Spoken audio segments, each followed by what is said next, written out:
Happy Monday, everyone. Thanks again for being here for our next daily devotional. Last week, I shared out of the book of 1 John, and I'm going to stick with that theme this week. It's just such an amazing book with so many great verses in it, and I want to read a verse out of chapter 4 of 1 John today. This is actually verse 18, and it says this: "There is no fear in love, but perfect love drives out fear, because fear has to do with punishment. The one who fears is not made perfect in love." So, perfect love casts out or drives out fear.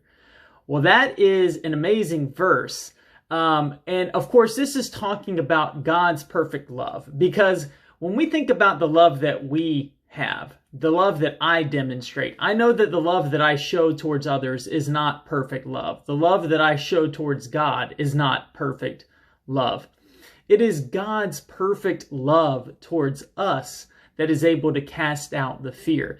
And especially when we look at the context of this verse and the context of really a lot of 1 John, which is dealing with our security as believers. I'm talking about our eternal security, our hope of salvation. And it is saying that we don't have to fear about our salvation and what's going to happen there. We can rest secure because of the perfect love that we have been shown.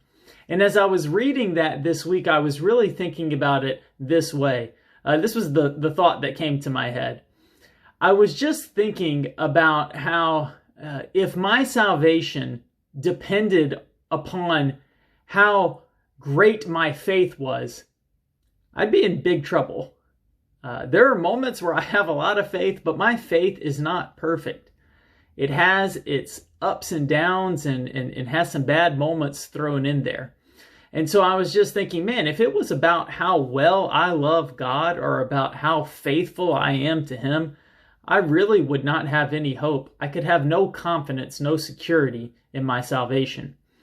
But when I start to think about the fact that it's not actually the quality of my faith that saves me, it's the quality of what I'm believing in. It's the quality of the perfect love that I have been shown in Christ.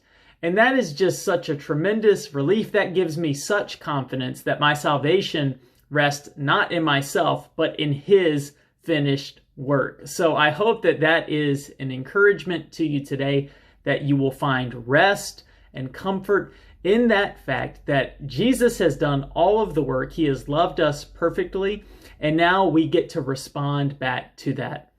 God bless you. Again, I hope that your week is off to a great start, and we look forward to chatting again tomorrow.